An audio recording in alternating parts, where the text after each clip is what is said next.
Bonjour à tous, bienvenue sur l'île de la santé des cacahuètes.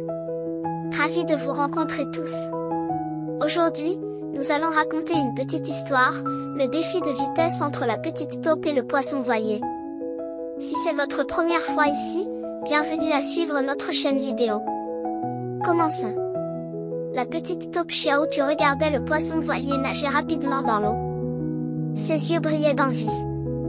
Chaque fois qu'elle voyait le poisson voilier, Xiaotu s'imaginait être aussi rapide que lui.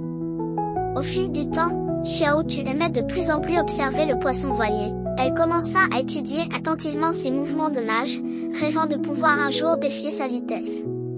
Xiaotu décida de commencer à s'entraîner. Elle s'efforçait d'imiter les mouvements du poisson voilier, se défiait sans cesse, et courait de plus en plus vite. Xiaotu courait tout en continuant d'observer le poisson voilier. Elle espérait en apprendre davantage pour améliorer sa propre vitesse. Xiaotu allait de plus en plus vite. Il semblait que le poisson voilier l'accompagnait également, en l'encourageant. Xiaotu sentait qu'elle pouvait enfin suivre la vitesse du poisson voilier. Son cœur était rempli d'excitation et de fierté. Le poisson voilier et Xiaotu couraient ensemble. Ils s'encourageaient mutuellement, comme s'ils participaient à une vraie course. Cependant, au milieu de leur course, ils ont trouvé une mouette blessée, flottant faiblement à la surface de l'eau. Xiaotu et le poisson voilier décidèrent d'aider cette pauvre mouette.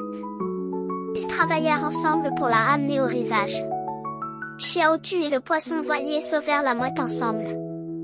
La mouette, faible mais reconnaissante, les regarda. Xiaotu ressentit que ce n'était pas seulement un défi de vitesse, elle avait aussi appris à aider les autres. Xiaotu sentit qu'elle avait non seulement amélioré sa vitesse, mais avait aussi gagné une précieuse amitié. Xiaotu avait beaucoup appris de ce défi. Elle était déterminée à devenir non seulement une joyeuse challenger, mais aussi une bonne amie capable d'aider les autres. Xiaotu et le poisson voilier s'assirent ensemble sur la plage, regardant la mouette s'envoler dans le ciel. Ils savaient que ce voyage les avait fait grandir. Xiaotu ferma les yeux, ressentant tous les souvenirs que ce voyage lui avait apportés. Elle savait que d'autres aventures l'attendaient dans le futur. C'est la fin de l'histoire d'aujourd'hui. J'espère que vous avez apprécié. N'hésitez pas à laisser un commentaire sur les sujets que vous aimeriez entendre. Si vous avez aimé, n'hésitez pas à partager avec quelqu'un que vous aimez. Et abonnez-vous à Peanut Health Island pour en savoir plus.